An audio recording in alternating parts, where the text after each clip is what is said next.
So I'm super excited about this session today because it is the final session of our GAR 2025 first round contract series. And it's an addition from previous ones. Usually we just cover the contracts and kind of stop at that. But today we're going to talk about best practices for serving your clients. And it's very related to the GAR contracts because, of course, a lot of it has to do with making sure they understand what they're signing and what they're supposed to be doing. So we're going to dive right in with our first slide, which is things to do before agency. Okay. Anybody need clarification on that? What that means? No? All right, good. I mean, you guys are A students, so hopefully you wouldn't have that too much trouble.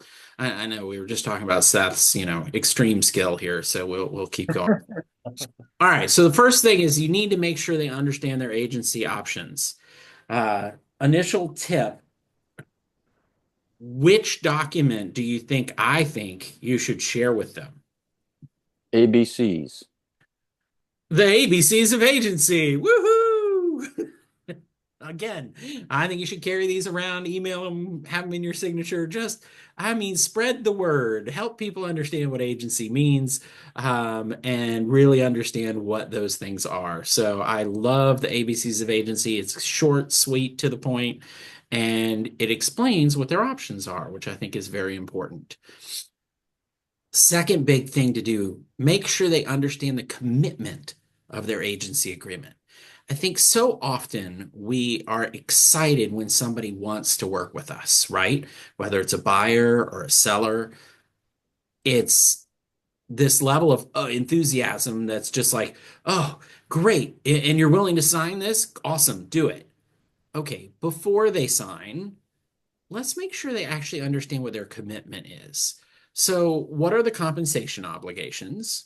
This is important in today's day and age, right? Like, you need to explain to a buyer whether they might end up having to pay you money if the transaction goes a certain way.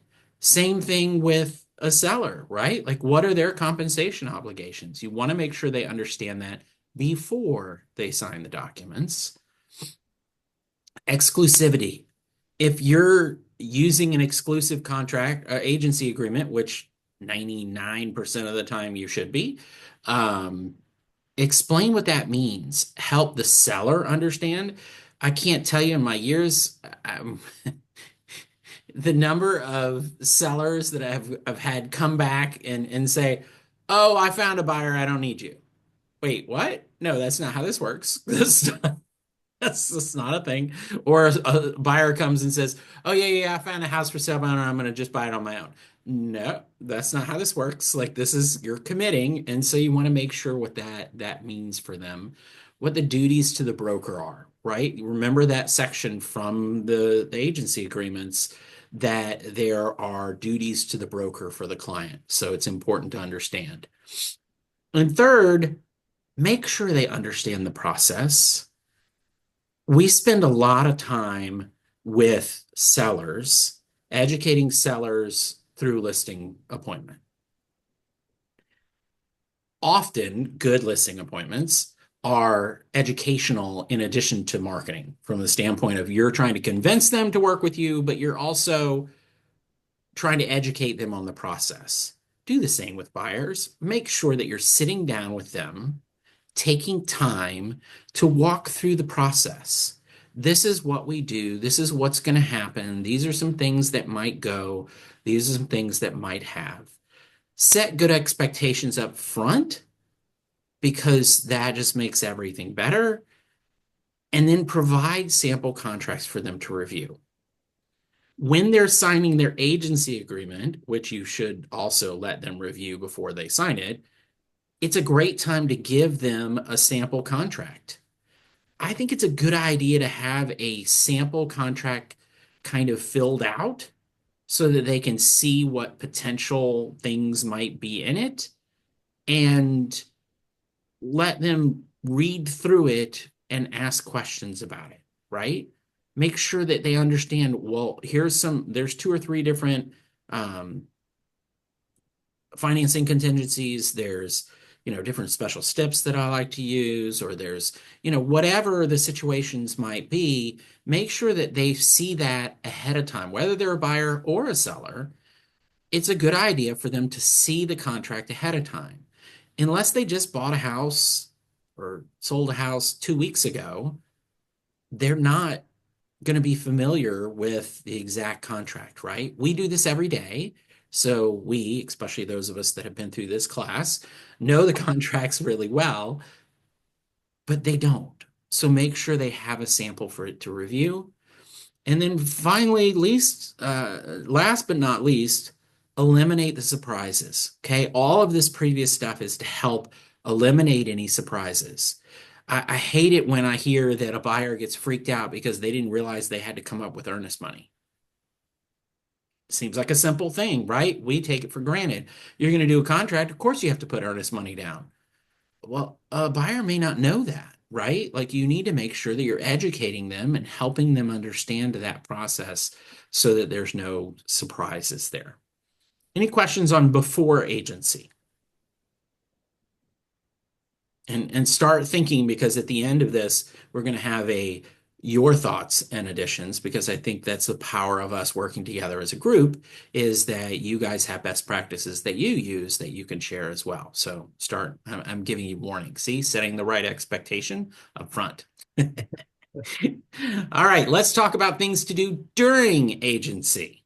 Okay, so this is while you're working with them, buyers and sellers. Communicate often and frequently. That seems redundant, doesn't it? But there's a reason why I say both often and frequently, because it is so important to stay in contact and keep them up to date on showings, new listings, whatever, whether it's a buyer or a seller, make sure you're staying in constant communication with them, because the more you communicate with them, the less struggle and surprises you'll have, because you're talking to them frequently, right? It also keeps them engaged in the process. It helps them feel comfortable that things are happening.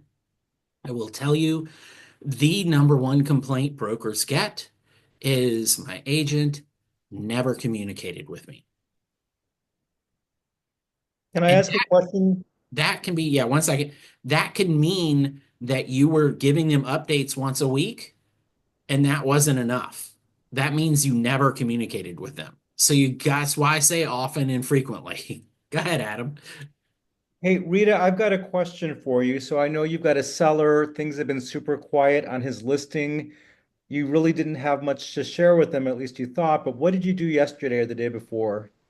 I actually I gave him a call and I also sent him an email with links to the blog post and our Facebook post about his property, just to let him know what efforts we're doing to, you know, put the property in potential buyers' faces. Nice. And that eliminates his concern of, well, are they really doing anything to market? Like, what are they doing? They're supposed to be representing me. What's happening, right? You never want the client to ask. You always want to preemptively give them information that helps them understand. The second thing that you need to do during agency is make sure they understand the contract, purchase and sale contract. This is important for both buyers and sellers, right? They need to understand what the language behind the blanks, right? Like we spent all this time, these 12 weeks together, talking about the language behind the blanks. They need to understand the language behind the blanks. There are so many things that we've covered as we went through of details that are important for both sellers and buyers to understand, from that standpoint. Make sure they understand, and this is an important point in today's world in particular, because this has been a big issue. They need to understand that everything is negotiable and it's their choice. If they walk away feeling like they had control, they were able to make the choice and negotiate what they wanted, or attempt to negotiate what they wanted, they are much more likely to be confident that the transaction was done properly than if they walk away saying, well, Seth said it needed to be this, this, this, and this. That's not a good combination, right? Like that's not something that is good for them. So you want to make sure you help them understand. Third thing, help them remember important dates and actions. Part of your job is to keep them on track, right? You're responsible for kind of keeping them moving in the right direction, doing all the things they need to do. We've talked about the GAR important dates form to detail the deadlines, but go a step beyond that and educate and explain the process. Again, you've already shared with them, right? Just like with making sure they understand the contract, you've already given them a sample contract to review, but now as you have a real contract that you're going through, whether it's pre-acceptance or not, you're wanting to make sure that they're reviewing that, educate and explain the process again, right? As you go under contract, these are the things that should happen. Reiterate those expectations so that they're there. Let them know all of their options so they can make educated decisions. Remind them that they have options, right? Remind them that they get to make the choice. Just because you got an offer doesn't mean you have to accept it as is. Just because you accepted an offer doesn't mean that you're stuck. There's all the different details that you want to explain to them and make sure they understand. The last piece that I think is extremely important and is one of the biggest values that we bring to the table that we miss most of the time is protect them from themselves. As we talked about, we do this every day. We are professionals. We know the business. We know the ins and outs of the contracts. We know how to do all of those sorts of things. Make sure they understand their obligations and responsibilities before they commit to them, as they commit to them, and after they commit to them. And help them understand what their liabilities are. Remember, the contract process is a balance of risk, right? So if you go through Seth's Red Book class, he will tell you that the way you should look at a negotiation and as you write a contract and negotiate a contract, it's all about balance of risk. There are clients that one thing may not be important to them and therefore they don't consider a risk, but for another client, that same thing might be a huge risk for them. So you have to evaluate as the professional what the risk, what the balance of risk are, what the liabilities are, and you need to make sure that your client, who you represent, understands what those risks are. What are they getting themselves into, right? Like, what is the part that is going to cause them potential issues in the future? So now we've gone through agency. That means we close the deal, by the way. What do we do after agency? A lot of agents miss this part. Communicate often and frequently. So same, right? Keep in touch with them. It's very important for you to stay in touch with your clients. If you're the professional, you're the person that has that relationship, you help them through this massive piece of their life, you should stay in touch with them. Make sure to help them with any post-closing issues or questions. Things come up, right? Oh, I bought this new house. I can't figure out how to get the garage door to open. I can't, whatever, right? What day was trash day again? Like all those kinds of things. Help them with that. Help them with that process.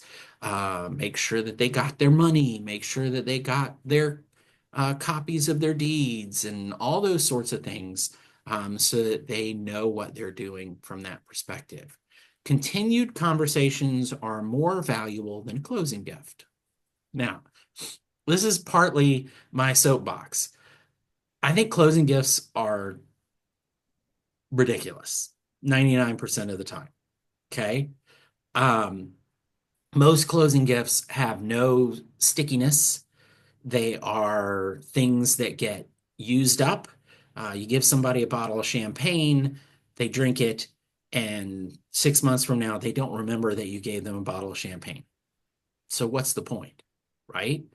The point is find a way to be connected to them. I'd much rather you give them a gift 3 months, 6 months, 9 months, 12 months after the transaction as a reminder of how great the transaction was instead of at closing when they know the transaction was great, right? Like there's no, you're already winning at that point, right? They're smiling. They just either sold their house or bought their house. They're happy. That's the win. Move the closing gift further down the pipe so that you're giving them something to remember that wonderful experience, hopefully wonderful experience. So from that perspective,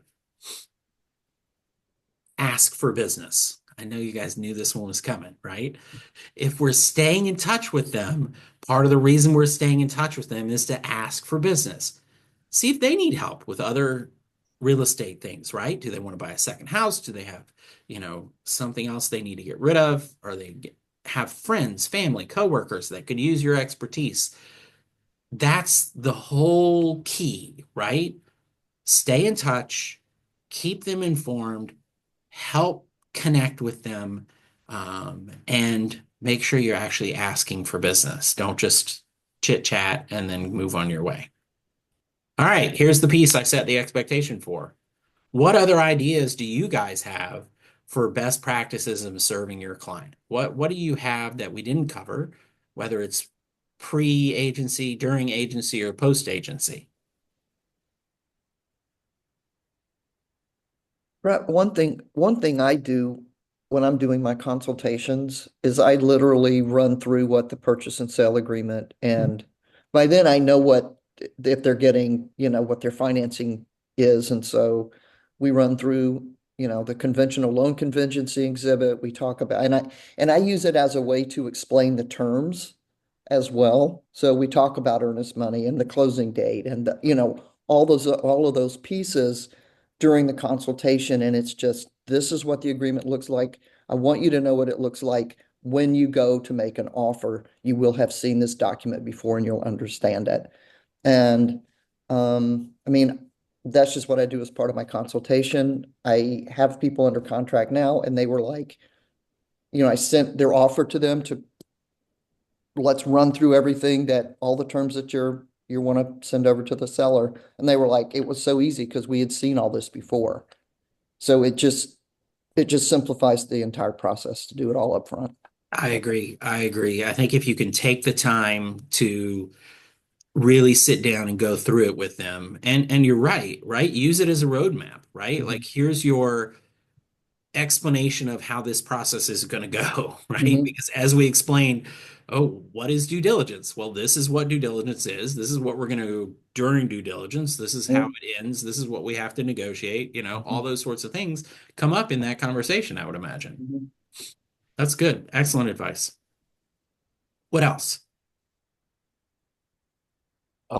Brett, if in condo world, Mhm. I don't think we can overemphasize this change in the last year, maybe more than the whole compensation scare that didn't happen, is this certificate of insurance thing. I've run into this so much Yep. that if someone wants to talk about buying or selling a condo, you have to get the certificate of insurance. Yes. Okay. In fact, I don't remember this because when we went over the loan contingency, the conventional loan contingency, there's a paragraph in there.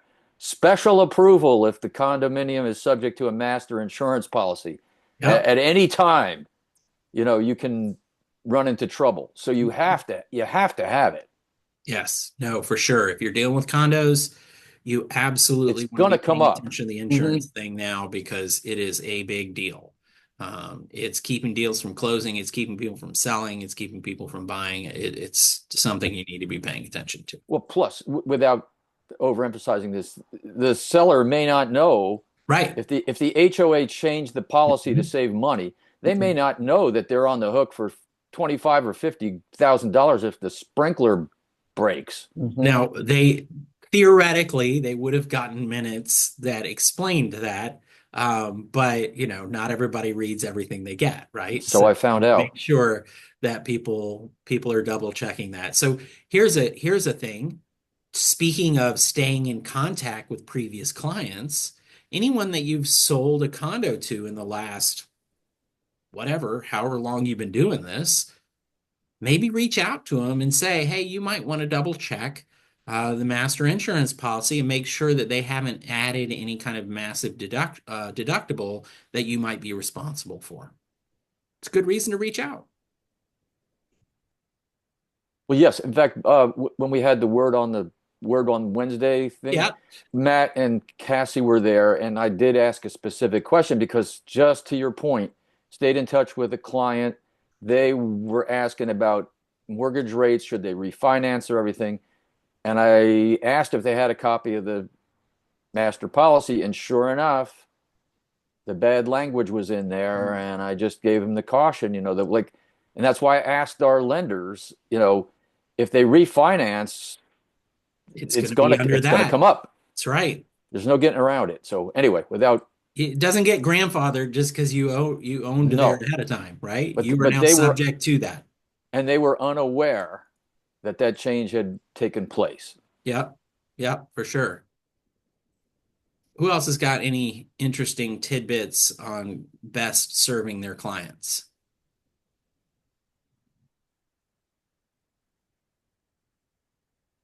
I do like a closing gift, but I do like to make it personal. Okay, so let's spend a minute on that because you know my feelings in closing gifts. I will tell you that the last I don't know how many transactions that I've done, which I don't do very many. We did pretty extensive closing gifts, and so tell me about yours. In the past, my first client that I ever had, we had this running joke that she had champagne taste on a beer budget, and I nicknamed her Champagne Alice. And so for her closing gift, I got her engraved champagne flutes that said Champagne Alice on it. That's awesome. Yeah, See, that that was, has sticking power, right? Like that, every time she uses them, she's going to think of you. yep. Maybe not in a good way, but I mean, Yes. Um, I've gotten a fireproof safe for someone who's very worrywart of an individual in a sense, in a nice way. Mhm. And it was his first place by himself, so that was Nice. a good gift for him. Did you put a little plate on it that said compliments of Seth? I did not because See? I got it very last minute. So that is the thing. A good closing gift requires a little bit of pre-planning. Yes. Just an important thing.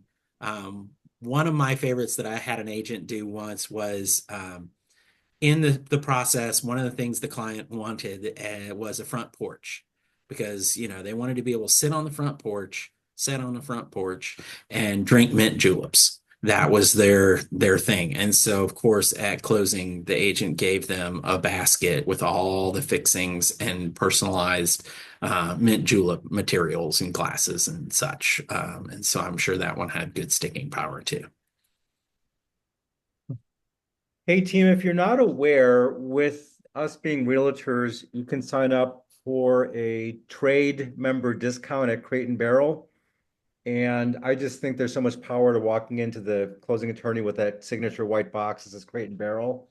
So I try to match up gifts that kind of go with what I think would either the theme of the house or whatever their personal style is. But my funny story is about 2 weeks ago, I got a text from one of my favorite clients and he says, "Oh my gosh." And there was a picture of my closing gift. He says, "I am so sorry. Through all the hubbub over the last year, I just realized I never opened your gift. It's amazing. Thank you." I'm like, "Oh my God." Okay, so All now the wait a thought I minute. put into it. Doesn't that feed Your into point. my comment of maybe you should send it later? Yeah, Give it to, like, think about it. Buyers are getting ready to move into a house. Their world is chaos right now, right. right? If you send them something 3 months later after they've moved in, everything's kind of settled down. Now they're gonna have a moment to see it, right? And think about it. So just something to think about. Obviously, that was not intentional, but that's what happened was, right? Like 12 months later or whatever, that they got got the gift. I think that's good. Um, what else? Anything else that Ken dropped off? I was getting ready to ask him about listings, so he obviously knew I was coming. Any other advice for Ben's got something? Thank you, Brett, from the bottom of my heart for saving me money on my upcoming closings in the Mhm. next couple weeks. And I'm really going to think long and hard about what to get these folks down the road. Yeah. I think maybe down the road is the right word there, Yeah. because you probably need a little bit of distance from the transaction before you feel comfortable putting something else into it, right? These two especially, I'm going to need to think about this one. Yeah.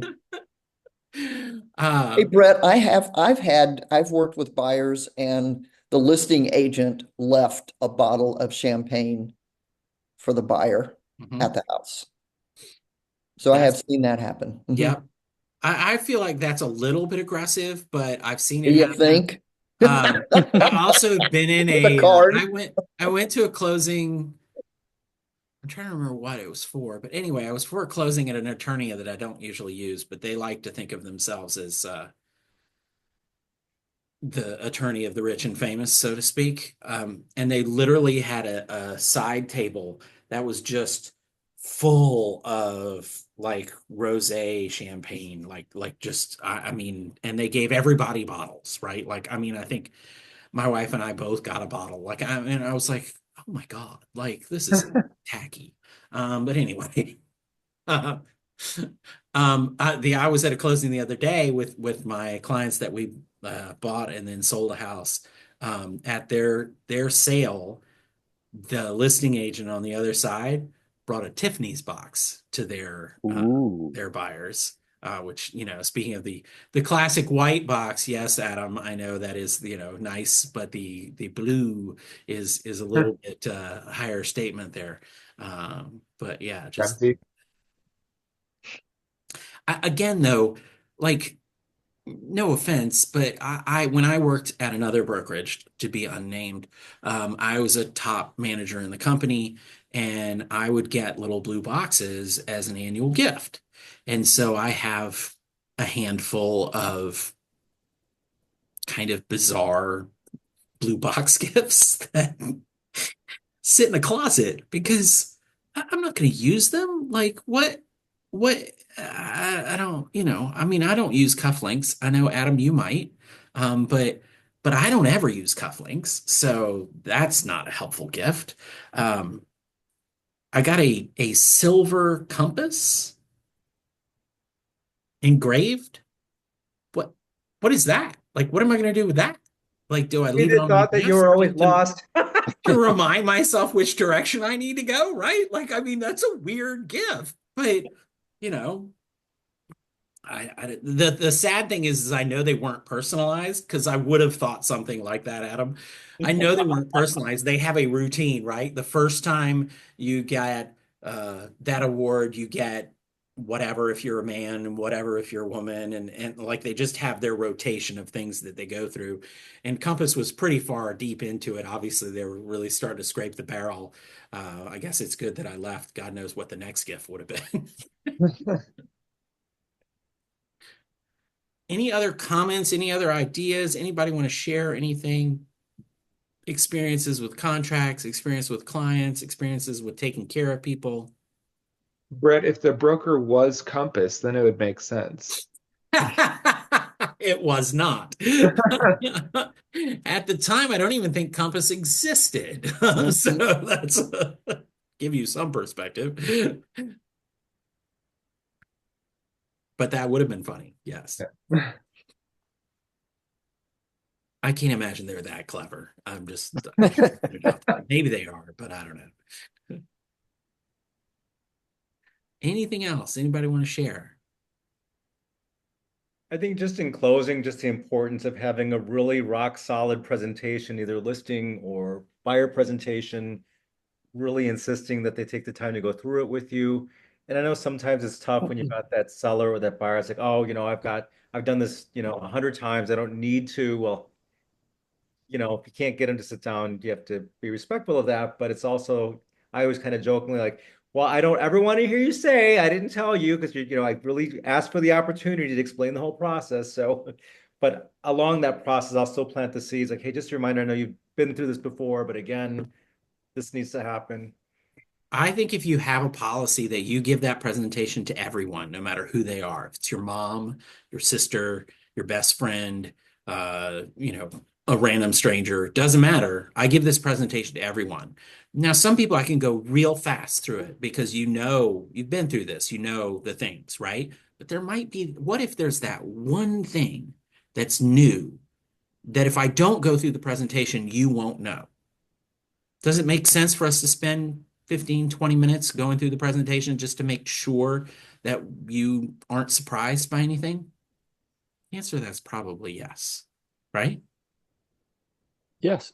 In the last year, we had a couple of big issues that We've changed. had we've had a good number of uh, things that are different than they were before, right? So it's important to make sure you have that explanation, right? The time to go through.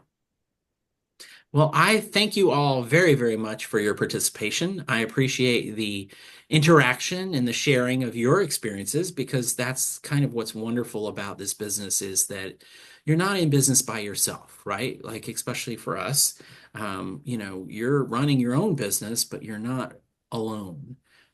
You have other agents, you have your brokers, you have the staff, and everybody's here to support your success and ultimately the client, which is the thing that I think if we stay focused on, no matter what happens in the weird world of lawsuits and such, we'll be fine.